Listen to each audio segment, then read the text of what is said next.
And joining us now, Nutrien chief economist and head of market research, Jason Newton, is with us. Jason, great to have you on the show today. How are you, sir? I'm doing really well, Jesse. How are you doing? I am good. I appreciate you making some time to join us here today. Let's jump right in and talk about the market trade going on here this week. It's been another busy week. We had a July WASD report earlier in the week. We've seen a lot of the macroeconomic factors in the market, the CPI, the PPI, some hot inflation numbers there. And then you look at the trade kind of heading to the weekend, fairly quiet and choppy. So, just overall, with everything we've seen kind of flood the market here this past week, what are your thoughts in general on the grain markets right now and just the kind of tone in the market trade, Jason? Yeah, I mean it's not unusual seasonally to see some downward pressure on prices, and that's definitely been the trend that we've seen of late. And I think you hit it on the head. And there's a lot of macroeconomic noise that's having an impact as well. And we've seen, of course, a big liquidation by speculators across the grain markets over the past couple of or month or so that's contributed to that pressure.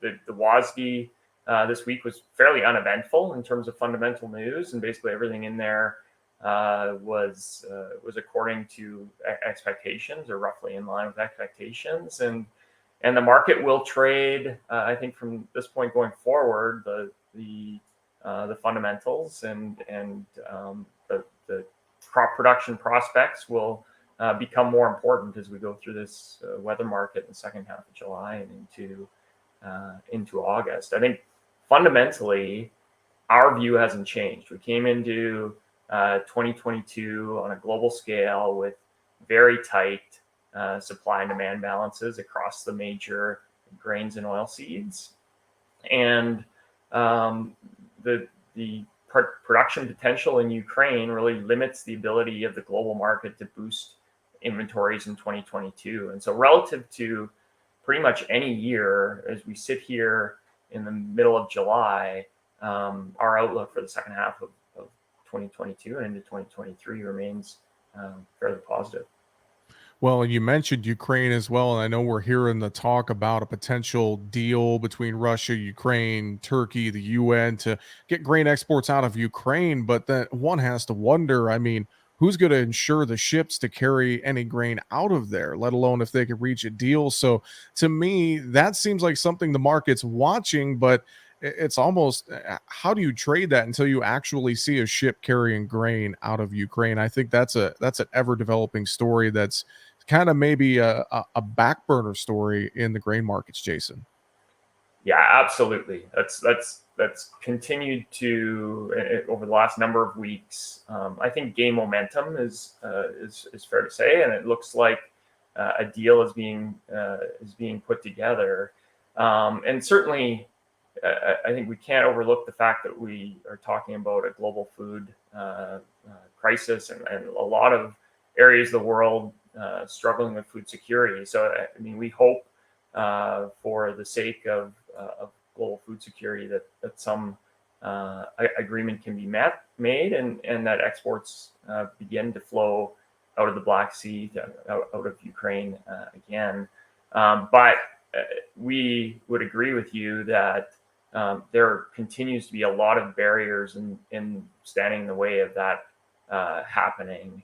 Not the least of which is that Russia continues to be aggressive in Ukraine, and there's further missile strikes overnight, causing civilian casualties, which certainly doesn't seem like a move toward any type of diplomatic solution. There's also the removal of mines in the Black Sea, which I think you mentioned, and ensuring vessels and even transporting vessels in there. I think it's uncertain, but it's a matter of months to clear those mines out of the area. And then the final piece, which I touched on already, is that the production expectations for Ukraine for the coming year are down, regardless of what happens with this deal. I think corn and wheat production, the USDA is projecting down over 40%. If you combine corn, wheat, and barley exports, down in the range of 60% year over year, just driven by those tight supplies. So that will continue to limit the availability from that region if a deal is made.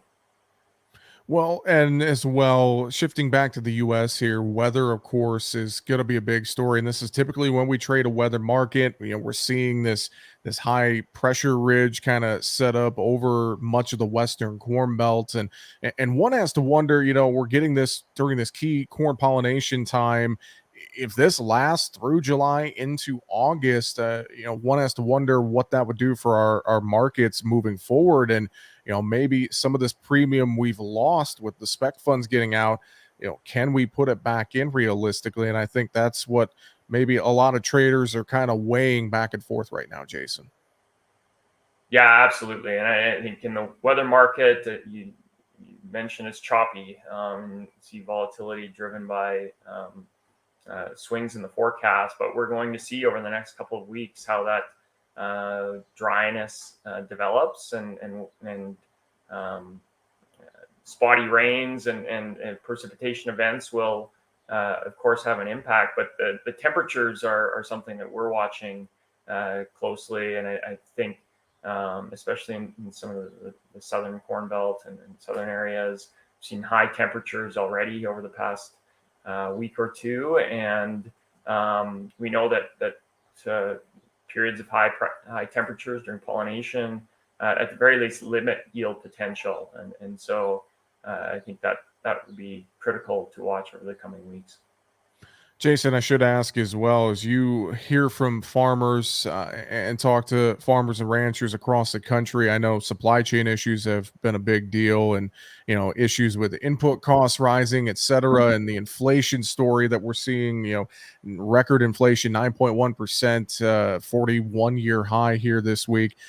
As you hear from farmers and ranchers and look at all of this inflationary data, I mean, what is the biggest concern? Is it the cost of inputs rising? Is it worry about getting our crop, where it needs to go with supply chain issues? I mean, what are some of the biggest things you're hearing as you talk to producers right now, Jason?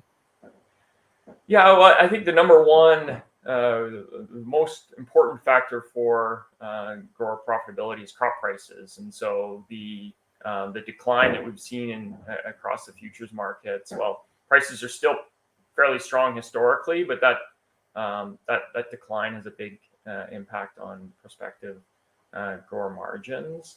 And then the next piece on the supply chain and inflation. I mean, from labor to fuel to various crop inputs, everything is increasing in terms of costs, and so that's a concern. Certainly, from a fertilizer perspective, we've seen nitrogen prices decline from the high levels, and so that's I mean, it's a high risk market. It's highly volatile historically, and of course, Nutrien's a big nitrogen producer as well. And we as we look at the second half of the year, there's a number of factors from a macro perspective that are supportive there. And then phosphate and potash prices as well remain relatively firm, and so those input costs continue to be higher. I think from a supply chain perspective, some of the issues have been reduced over time. As we look at there's definitely still some tightness among certain active ingredients from a crop protection perspective, but there has been some improvement in some products, which is good, as I think growers' main concern is being able to ensure that they had the access to the supplies of the products they need. And I think some of those issues didn't end up as bad as what maybe some of the initial expectations were, which is positive. Well, Jason, before we run out of time, fantastic stuff. Any other final thoughts you want to share? Anything you want to reiterate to producers listening in, just what you're seeing in the market trade right now? Well, I think the biggest thing across, whether we're talking about crop prices or input costs, uh, it continues to be a really volatile and high risk environment. And so I think keeping up to speed with what's happening globally in terms of some of those global factors we talked about, as well as weather, which is it's difficult to predict, but the weather market is in full effect in North America, and that will continue in the coming weeks. Well, with that, Nutrien chief economist and head of market research, Jason Newton, we appreciate the time. Thanks for joining us today, and we'll hope to talk to you again real soon. Okay, thanks, Jesse. Sounds good.